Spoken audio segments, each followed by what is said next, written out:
ఇప్పుడు చిన్నపిల్లలకి ఎంతో హెల్తీ అయిన ఒక రెసిపీ చూసేద్దాం రండి.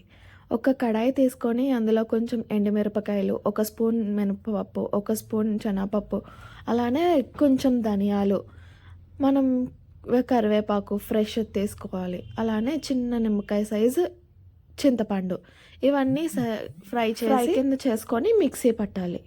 తర్వాత ఇంకో కడాయి తీసుకొని జీలకర్ర, ఆవాలు బాగా చిట్లే వరకు ఫ్రై చేయండి. అందులో కొంచెం అన్నం వేసి, మనం తీసుకున్న పొడి ఒక 3 స్పూన్స్ అయితే నాకు సరిపోయింది. మీకు ఎంత కావాలంటే అంత తీసుకోండి. కొంచెం సాల్ట్ వేసి బాగా ఫ్రై చేయండి, లైక్ కలపండి. ఒక చిన్న ప్లేట్లో వేసి పిల్లలకి ఇవ్వండి, చాలా ఇష్టంగా తింటారు.